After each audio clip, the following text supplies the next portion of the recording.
A man's word used to mean something in Cottonwood Ridge. So did marriage vows. But the night I sat across from Colin Austin in the Rusty Spur, I realized some men never learned that lesson. The Rusty Spur wasn't much, just a weathered old bar on the edge of town where ranch hands and mechanics unwound after long days. Wood-paneled walls, neon beer signs humming in the dim light, the smell of spilled whiskey soaked into the floorboards. It was the kind of place where a man could settle scores without drawing too much attention, so long as he did it right. Colin sat across from me, shifting in his chair. He was younger, fit, always in a damn fleece vest like he was about to go on a jog. A little too clean-cut for a man who didn't have to punch a clock. His beer bottle left wet rings on the table as he tapped it against the wood, avoiding my eyes. "You wanted to talk?" he said, forcing a smile like we were old friends. I leaned back, taking my time. "Yeah, Colin. I did." My voice was slow, even.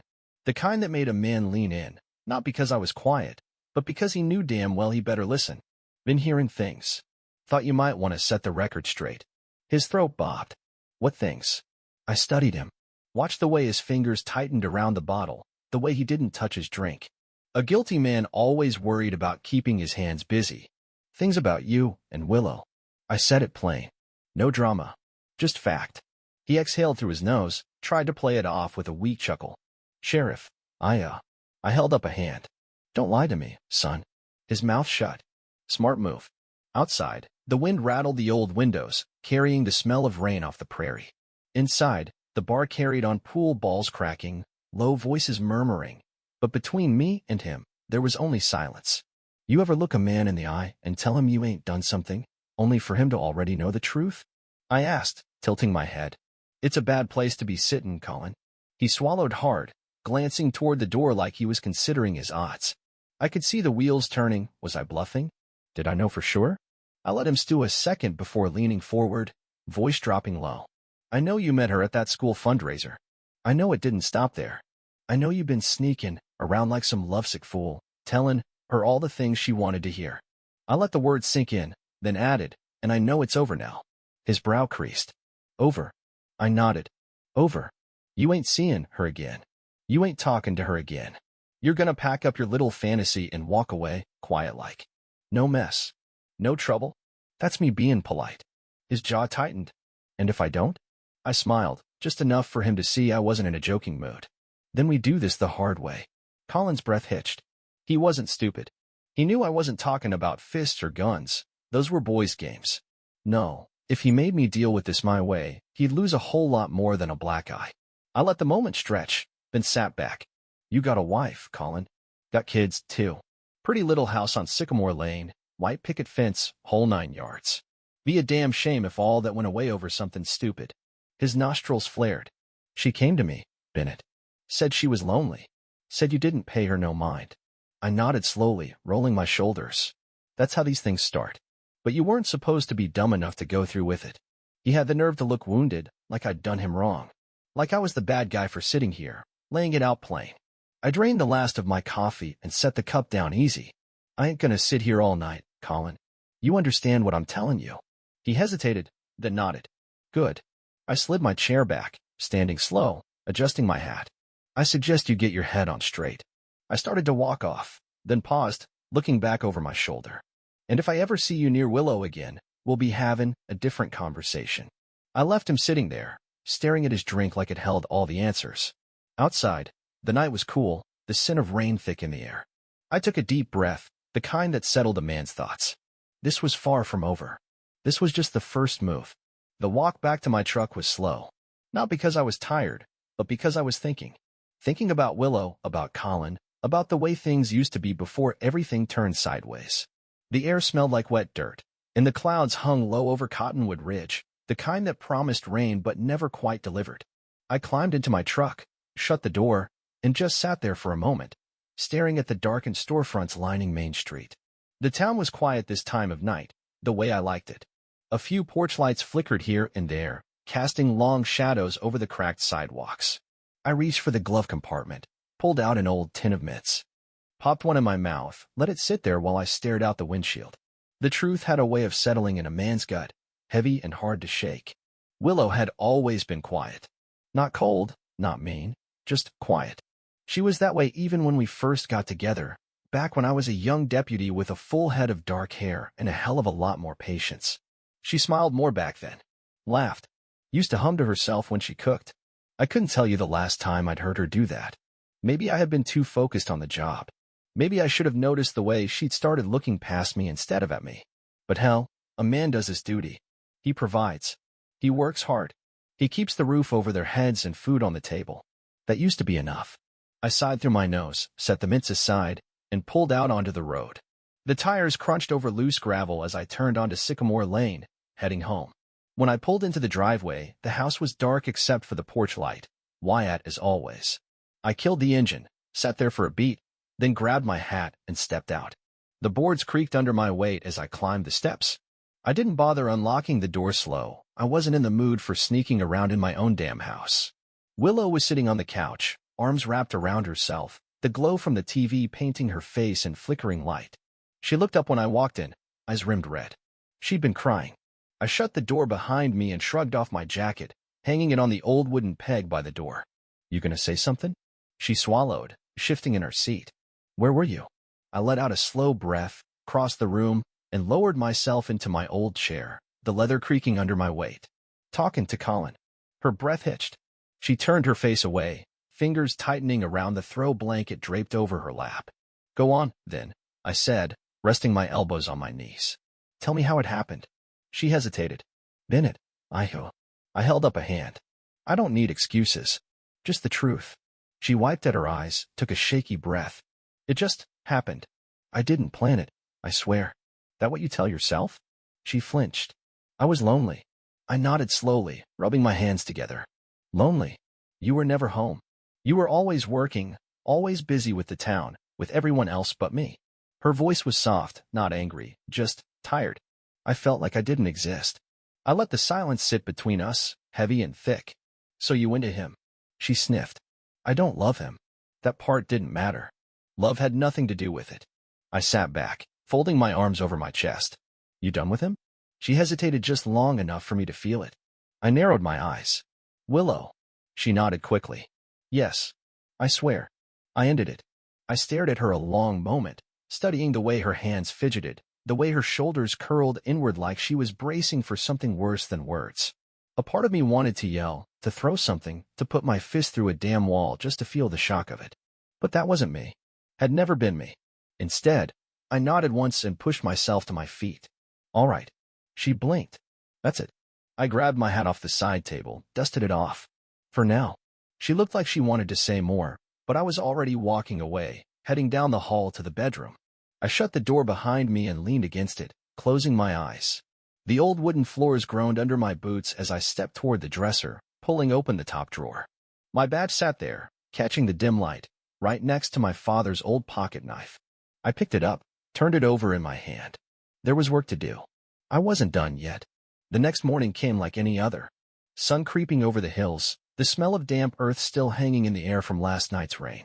I poured my coffee, black and strong, the way I'd been drinking it for years. The house was quiet. Willow was still in bed, or pretending to be. Either way, I wasn't in the mood for conversation. I left without a word, pulling my truck onto Main Street just as folks were opening shop. Cottonwood Ridge had a rhythm, a pulse you could feel if you paid attention. The baker, old Mr. Talbot, flipping his sign to open while his wife stacked fresh bread in the window. The hardware store getting deliveries, stacks of lumber clunking onto the pavement. Morning gossip already rolling at the diner, where the coffee was hot and the talk was hotter. I parked outside the sheriff's office, the wooden steps creaking under my boots as I climbed up. Inside, Deputy Zane Carson was nursing his second cup of coffee, feet kicked up on his desk. Kid was young, maybe 26, still wet behind the ears, but a good worker. Looked up to me like his son would, though he'd never say it. Mornin', Sheriff, he said, straightening up. Everything all right? I hung my hat on the rack, rolling my shoulders. It will be. Zane eyed me, waiting, but I wasn't about to spill my business. He knew better than to push. Town's quiet, he said instead. Just had a call from Marla over at the diner. Says Mr. Jensen's got a new stray dog hanging around, won't leave his porch. I grunted, grabbing a folder off my desk. Tell him to feed it or scare it off. Either way, it ain't my problem. Zane smirked. Figured you'd say that. I skimmed through the reports, my mind already somewhere else. There was work to do, And it started with making sure folks in this town knew exactly what kind of man Colin Austin was. I didn't need fists or threats to do it, just the truth, put in the right places. By noon, I was sitting at the diner, nursing a fresh cup of coffee while Amelia Zimmerman sat across from me, hands folded neatly on the table. She was always put together, pressed blouse, hair pinned back, glasses sitting low on her nose. Good worker. Loyal. Kept her mouth shut when it mattered, but when she spoke, you listened. I assume you know why I called you here, I said, stirring my coffee. She nodded, tucking a loose strand of hair behind her ear. I heard. Folks in this town always heard. News moved faster than a flash flood. I leaned forward, lowering my voice. I need to know everything you know. Amelia hesitated, glancing around. The diner was half full, the usual crowd lost in their own conversations. She adjusted her glasses. I don't like gossip. This ain't gossip. It's setting the record straight. She pressed her lips together, then sighed. Willow didn't say much, but I noticed the signs. Leaving early, coming in late, checking her phone like she was waiting on something. And Colin, well, he was always around more than he should have been. The way he looked at her, I knew. I nodded, already knowing most of it. And his wife? Amelia shook her head. No clue.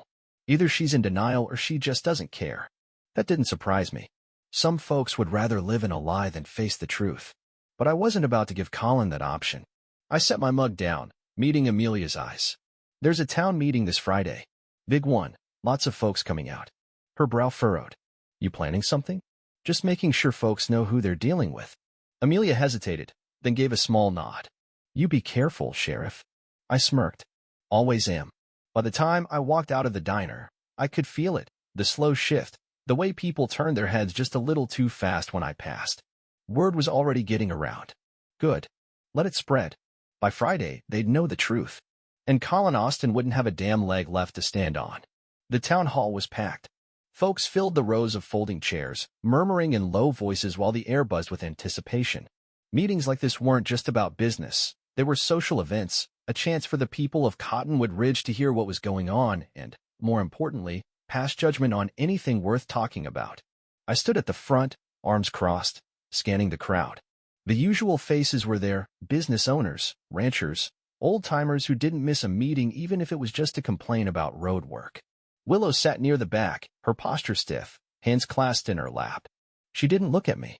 Colin was nowhere to be seen. Smart.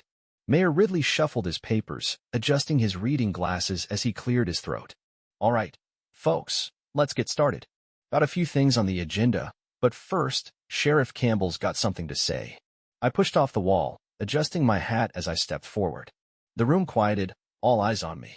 I wasn't a man who spoke unless there was something worth saying, and they knew that. Appreciate it, Mayor, I said, voice steady. Now, I ain't here to waste nobody's time, so I'll keep this short. We all know this town runs on trust. A man's word, his reputation, that's what keeps a place like this strong. But every now and then, someone forgets that. I let that sit for a second, scanning the room. People shifted in their seats, exchanging looks. They already knew something was coming. There's a man in this town who thought he could do what he pleased. Thought he could sneak around behind folks' backs, take what wasn't his, and walk away without consequence. My eyes swept the room, lingering just long enough on the familiar faces. But that ain't how things work in Cottonwood Ridge. A murmur rolled through the crowd. Mayor Ridley adjusted his glasses again, looking uneasy. He knew exactly where this was going. Some of y'all might have already heard the rumors, I continued. Some of y'all might have seen things for yourselves. So I'll say it plain, so there ain't no confusion. Colin Austin ain't the man he pretends to be. And the folks who trusted him, they deserved better. That was all I had to say. I wasn't here to give some long-winded speech. The words had already done their job. The room sat heavy in silence for a long moment, then the whispers started, low and sharp. Women leaned toward their husbands, muttering behind cupped hands. A couple of the men shifted in their seats, arms crossed, lips pressed tight. Colin's uncle, Wyatt Austin, a man with more influence than sense, shot up from his chair. Now, hold on just a damn minute, he barked, face red as a barn door. This ain't the place for personal grievances, Campbell. I turned my head slow, giving him a steady look. Ain't personal, Wyatt. Just facts. He jabbed a finger in my direction. You got proof? I smiled. Do I need it? The tension thickened. Wyatt looked around, waiting for someone to back him up, but all he got were averted eyes. He sank back into his chair, muttering under his breath. I turned back to the crowd. Ain't got nothing else to say on it. Just figured folks ought to know who they're dealing with. I tipped my hat and walked back to my spot near the door, letting the weight of my words settle. The rest of the meeting dragged on, but nobody was paying attention anymore. The damage was done. By tomorrow morning, every corner of this town would be buzzing with the fallout. And Colin Austin? He wouldn't be able to set foot outside his house without feeling the weight of it. By morning, the whole damn town knew. I stopped at the diner for coffee, Wyatt as always, but the way people looked at me had changed. Not in a bad way. More like they knew something had shifted, something they'd all been whispering about but hadn't dared say out loud. Now it was out there, and folks weren't shy about picking sides. Old Mr. Talbot was already holding court at his usual booth, chewing a piece of toast while he wagged a finger at a couple ranch hands across from him. I tell ya, back in my day, a man got caught messing with another man's wife. He packed his bags or got impact for him, one way or another. The younger of the two shook his head. Heard Austin lost his job. His uncle cut him off. Talbot let out a grunt. Should have thought about that before he went sniffing around where he shouldn't. I slid onto my usual stool at the counter, nodding at Marla as she poured my coffee. How's the gossip mill running? She smirked, shaking her head. Faster than the damn newspaper. You stirred up quite the hornet's nest, Sheriff. I sipped my coffee, letting the bitterness sit on my tongue. Didn't stir nothing up. Just turned the rock over. She leaned on the counter, lowering her voice. Saw Willow coming earlier. Didn't stay long. She looked, well, about how you'd expect. I didn't ask what that meant. I already knew. Willow had always been quiet, but now that quiet had turned into something else. Shame. Embarrassment.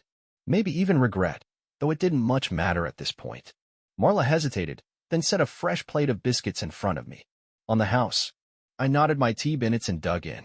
If there was one thing you could count on, it was that people in this town took care of their own. And whether I liked it or not, I was still theirs. Across town, Colin wasn't faring as well. I saw him later that afternoon, standing outside the hardware store, looking like a man who'd been punched in the gut and was still trying to catch his breath. He must have felt my eyes on him because he turned, met my gaze for half a second, then looked away fast. He looked rough. The cocky, well-kept look he used to wear was gone, replaced with something else, defeat. His shirt was wrinkled, hair unkempt, like he hadn't slept much. I didn't feel bad for him. A man makes his choices. Then he lives with him. I didn't say anything. Just tipped my hat and kept walking. It wasn't long before Willow showed up at the sheriff's office. I heard her before I saw her, the soft shuffle of hesitation in her step, like she wasn't sure if she should be there at all. I didn't look up right away, just kept my focus on the paperwork in front of me until she cleared her throat. Bennett. I set my pen down, finally meeting her eyes. She looked tired, worn down, like someone who'd been carrying something heavy for too long. Willow. She shifted on her feet, glancing toward the door like she was considering leaving before she even started. Then she squared her shoulders, just a little. I know you don't want to hear it, but I need to say it anyway. I leaned back in my chair, crossing my arms. All right. She wet her lips, swallowed hard. I messed up. No argument there. She let out a breath. I never wanted to hurt you. Did it anyway? She flinched but nodded. Yeah, I did. Silence stretched between us. Finally, she looked down, hands twisting together. I don't know who I am anymore, Bennett. Somewhere along the way, I lost myself. And I thought maybe Colin saw me in a way you didn't. I let that sit for a second, then shook my head. Colin saw a woman who was easy to take from another man. That ain't love, Willow. That's weakness.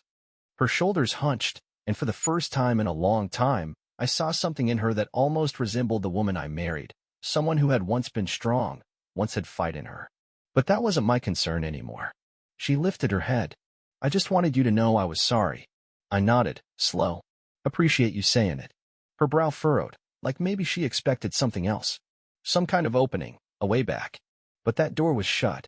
She blinked, exhaled. That's it then. I studied her, then gave her the truth. Yeah, Willow. That's it. She left without another word, the door clicking shut behind her. I sat there a long time after she was gone, watching the dust swirl and the light coming through the window. Some things you could fix. Others you just had to leave behind. It wasn't long after that when I started hearing more about Colin. Word travels fast in a small town, and by the end of the week, there wasn't a single person who hadn't heard about his downfall. The Austin name used to carry weight around here, but Colin had managed to drag it through the mud, and that kind of stain didn't come out easily. I saw him again one afternoon, walking along Main Street, his shoulders hunched, hands shoved deep in his pockets like he was trying to shrink into himself. He didn't even look at me when he passed, just kept his head down, walking as fast as his legs could carry him without running. People had started crossing the street when they saw him coming, not even giving him a nod of acknowledgement. It was the kind of cold shoulder a man can't just shake off, and I knew that feeling well. Once the damage was done, there was no undoing it. That evening, I sat on my porch, watching the sunset while the wind rustled the leaves in the old oak tree out front. It was quiet, the kind of peace I hadn't had in a while, not since all this started. I could feel the weight of the days pulling off me, slowly but surely. Amelia Zimmerman showed up, carrying a small box wrapped in brown paper. I could see she was hesitant, walking slow like she wasn't sure if it was the right time. "Sheriff," she said, voice soft. "I thought you might need these." She handed me the box, and I set it down on the porch step without opening it. "You know, Amelia, I never asked for this," I said, nodding toward the town, where the last few stragglers were making their way home. "But sometimes, a man's gotta do what needs to be done." She hesitated, looking at me like she was weighing whether to say something or let it be. "You did what you had to do. That's what counts." I glanced at her, seeing the quiet approval in her eyes. She wasn't just talking about the town, she was talking about me. It wasn't the kind of praise I was looking for, but I appreciated it all the Wyatt. "I'm just doing my job," I muttered. "Wyatt, as I've always done. Ain't no different now." She looked down, her fingers fidgeting with the box. "I know it's hard, Bennett, but I think you did what was right. You gave them both a chance to fix it, and they didn't take it." I nodded slowly, watching the last light of the day disappear behind the hills. The quiet stretched out like a long road ahead of me, and for once, I felt like maybe I could start walking down it. Amelia cleared her throat, her voice barely above a whisper. "Colin, he's gone, isn't he?" I didn't need to ask what she meant. We both knew. The man was finished, his reputation destroyed, his livelihood gone. His own family had turned their back on him, and the town had spoken. "He's gone," I said. "And he knows it. Ain't no coming back from that." We sat in silence for a while after that, the weight of everything finally settling in. Amelia didn't push me for more. She never did. She'd seen enough to understand when to speak and when to just be there. After a while, she stood up. "I'll leave you to it, Sheriff. You know where to find me if you need anything." I didn't say anything, just tipped my hat as she turned to leave. When she was gone, I opened the box. Inside was an old set of cufflinks, polished and well-worn, with my initials etched on them. I hadn't seen them in years, not since my father had given them to me. A small piece of him I'd held on to, even after he'd passed. I ran my fingers over them, feeling the cool metal against my skin. Willow had always hated these, said they were too old-fashioned. She'd never understood why I kept them, but she never asked, either. I slid them into my shirt pocket and stood up, walking toward the barn where I'd spent countless hours fixing fences, mending broken tools, and keeping the place in shape. I had no use for cufflinks or the past anymore. What mattered now was what came next. For me. For this town. I was still standing, and that was more than Colin Austin would ever be able to say. The town had settled back into its rhythm by the time I started thinking about what came next. People still talked, of course. They always would. But the whispers had quieted down, the judgment settled. Cottonwood Ridge was a small place, and it didn't take long for folks to forget about the drama, so long as you didn't let it drag you down with it. I spent most of my days keeping to myself. The sheriff's office was still there, and the calls still came in, drunks stumbling home, kids causing trouble on the outskirts of town, the usual. But the quiet felt different now. Not uncomfortable, just easier. Like I'd found a way to put things behind me without leaving too much of a mess. One Saturday afternoon, I decided to finally take the leap. I sold the old house and opened up a small bookstore just off the main drag. It wasn't much, shelves full of worn paperbacks, the smell of old leather and dust, but it was mine. People came in, mostly to browse and kill time, but now and then someone would sit down with a coffee, cracking open a book, content to let the hours slip by. I didn't expect the business to be anything more than a way to pass time, but it gave me a peace I hadn't had in a long while. The mornings were quiet, just me and the hum of the heater, the shuffle of pages turning, the occasional bell over the door when someone came in. Then one day, while going through some boxes in the back, I found something. It was an old note, folded neatly, stuffed between the pages of a book someone had left behind. I recognized the handwriting before I even unfolded it. It was from Willow. I sat down right there in the back room, letting the silence settle around me. The note was short, just a few lines, but it said everything it needed to. I'm sorry. I see what I've lost. I hope you find happiness, even if it's without me. I'll always regret this. I stared at the words for a long time. A part of me wanted to feel something. Anger, regret, maybe even a little sadness. But all I felt was nothing. It was like reading a story about someone else's life, a life that didn't have a place in mine anymore. I folded the note back up, slipped it into my pocket, and went back to my work. That night, I sat on the porch of my new place, a cold beer in hand, watching the sun set behind the hills. There was a peace in the air, the kind you don't find when you're constantly chasing after something.